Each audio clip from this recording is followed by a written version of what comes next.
French Tech. Et à 6h45, la French Tech, j'adore ce moment. Et on commence avec Blablacar et Nicolas Brusson, le cofondateur et directeur général. C'est pas une start-up, c'est une French Tech. Pas une start-up parce que vous existez depuis 2006, alors sous différents noms. Mais l'idée, effectivement, de mettre en relation des conducteurs et des passagers, c'est vous qui l'avez inventé. Vous avez fait vraiment une radia sur le part de marché, 95% en France. Non, mais la bonne nouvelle, vraiment, c'est que l'été s'est très bien passé pour Blablacar, même mieux que l'an dernier, comme quoi je disais que la reprise est très contrastée d'un secteur à l'autre. Pour vous, beau fixe. Alors, ça a été un bel été. Donc, si on m'avait dit que l'été se passerait comme ça au mois d'avril, au mois de mai, je pense que j'aurais signé tout de suite en page. Vu qu'on était tous confinés au mois d'avril, qu'au mois de mai, c'était la même chose. Donc, on a eu un retour très rapide, notamment sur le covoiturage, à partir de fin juin, début juillet. Et en effet, on a vu, en tout cas sur le mois de juillet, le mois d'août n'est pas complètement fini, mais c'est la même tendance. On a vu plus de demandes passagers, donc une demande passager qui est revenue très très vite. En partie parce qu'il y avait une préférence pour le covoiturage, parce que moins de contacts. Moins de contacts. Mais aussi parce que le réseau covoiturage, étant organique, étant finalement des gens qui partagent leur voiture d'un côté, des gens qui réservent des sièges dans ces voitures de l'autre, le réseau se recrée très rapidement de manière organique. Donc finalement, on ne décide pas. Est-ce qu'il faut mettre le bus, on en parlera peut-être, est un peu différent, ou le train, on ne décide pas d'affréter dans telle ou telle région, ça se fait naturellement. Donc, ça a été remis sur pied très vite. Et puis là, il y a eu énormément de gens qui sont partis en vacances en France, donc énormément d'offres. Exact. Face à une demande très forte. Oui, il y a deux types de reports. Je pense en effet, il y a ce report-là, c'est-à-dire des gens qui seraient partis à l'étranger et qui sont restés en France, qui ont fait des trajets plus courts. Il y a eu aussi un report de mode de transport, donc des gens qui auraient peut-être pris le bus. Il y a eu moins de bus déployés, on le sait parce qu'on en a déployé un petit peu moins de trains au début, et donc il y a eu un report assez fort sur le covoiturage. Pour ça, vous avez quand même proposé des mesures de sécurité rassurantes. Alors, on avait démarré avec un seul passager dans la voiture, c'était au mois de juin. C'était les régulations nous l'imposaient au début. Ça, c'est tombé assez rapidement, fin juin. Donc aujourd'hui, c'est le masque, c'est les gestes barrières. Et finalement, c'est ce qu'on fait partout. C'est ce qu'on fait quand on est dans les centres-villes, c'est ce qu'on fait quand on est au magasin. Donc c'est les mêmes gestes barrières, le même bon sens, j'ai envie de dire, qui s'applique au covoiturage, au train, au bus et à tous les modes de transport. Vous n'avez pas imposé, par exemple, l'obligation pour les gens qui utilisent Blablacar d'installer Stop Covid sur leur téléphone? On aurait pu imaginer ça. Alors, Parce qu'on passe quand même plusieurs heures, parfois, dans une voiture avec quelqu'un. On aurait pu. Ensuite, c'est très. Bon, déjà, on l'a vu, c'est très compliqué d'imposer ça. Légalement, déjà. On peut même pas. Pour être clair, on pourrait peut-être le recommander, mais on peut pas imposer aux gens d'installer une application et de faire du tracking dans les voitures. Et ensuite, je crois qu'il n'y a pas tant de gens qui l'utilisent. Et ensuite, c'est un problème statistique, c'est-à-dire que pour que ça fonctionne, il faut quasiment que tout le monde dans la voiture ait Stop Covid, ce qui aujourd'hui, statistiquement, est quasiment impossible. Vous avez constaté une reprise d'activité sur le territoire national, mais est-ce que ça s'est un petit peu élargi à l'Europe ou c'était très limité cette année? Non, c'est assez mondial. Donc ce qu'on observe, en fait, une sorte de préférence pour le covoiturage, notamment au niveau des passagers. Les conducteurs reviennent un petit peu plus lentement. Donc les gens qui partagent leur voiture, on a une reprise plus normale, j'ai envie de dire. Les passagers, on a une reprise assez exceptionnelle. On le voit quasiment dans tous les pays. On voit des choses assez intéressantes. On voit quand même que la reprise en France, c'est quasiment le meilleur pays. Donc les Français ont énormément voyagé en France pendant l'été. Les Français aiment leur voiture.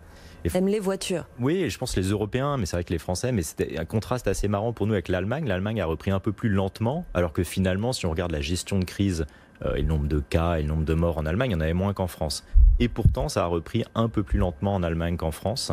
Même si leur économie, finalement, a moins décroché et à un niveau plus élevé que la nôtre aujourd'hui, mais en revanche, ce n'est pas le cas en matière de déplacement et de tourisme. En matière de déplacement, c'est tombé moins bas. C'est ça. Il n'y a pas eu un confinement aussi fort et finalement, ça remonte plus mollement. En fait, on a eu un élastique très très fort en France avec 0 pendant le deuxième trimestre, un rebond très rapide pendant les vacances. En Allemagne, on est tombé moins bas et on remonte un peu moins haut. Mais du coup, est-ce qu'avec ces plus 15% de demandes de passagers cet été, en plus par rapport à 2019, est-ce que vous allez rattraper le retard? Est-ce que vous allez pouvoir faire une année à zéro de croissance, ce qui serait déjà pas mal? Non, donc on a plus 15% en termes de demandes passagers. Ensuite, sur les conducters, on est plutôt sur une reprise normale. Donc en termes de réservation, on est à peu près sur les niveaux de 2019. On verra ça à la fin de l'été. Mais il faut rappeler qu'on était en croissance. Donc à chaque fois que nous, quand on compare à 2019, on va dire on est sur le même niveau que 2019, c'est pas un succès. Pour vous, c'est un échec, évidemment. Donc il faut comparer ce qui est comparable. On a certains pays, par exemple comme le Brésil, où aujourd'hui on est sur les mêmes niveaux que 2019, mais c'était un pays sur lequel on faisait plus de 100% de croissance d'année en année. Donc en réalité, on est à 50% de ce qu'on attendait. Donc non, on ne rattrapera pas le deuxième trimestre, ça c'est perdu. Ensuite, la question, c'est plutôt le retour à la normale. Est-ce que ça va être là sur les prochains mois? Est-ce qu'en fait, dans les prochains mois, on va retomber pour mieux repartir plus tard?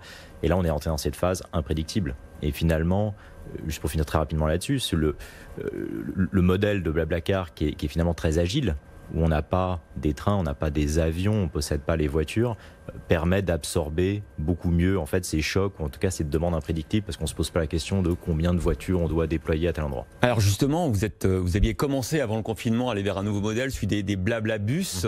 Est-ce que c'était pas une erreur? Parce que là, c'est moins flexible. Là, vous devez affréter, vous ou vos partenaires, des bus.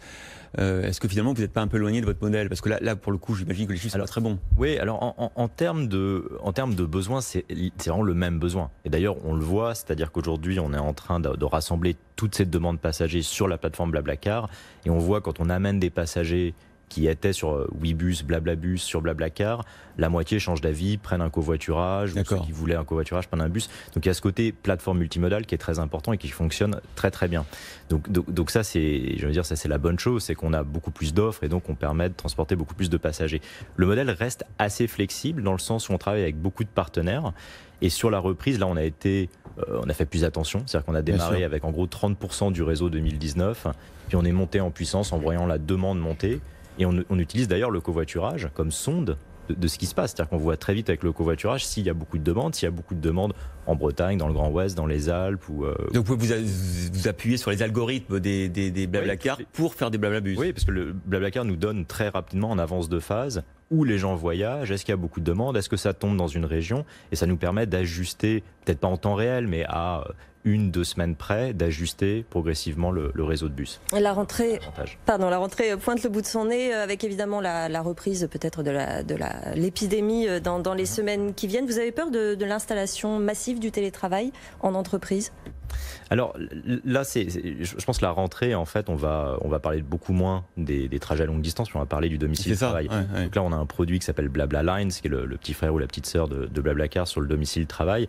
Là, ça va être assez intéressant parce que on va voir probablement les plus grands embouteillages, type grève, en septembre et en octobre.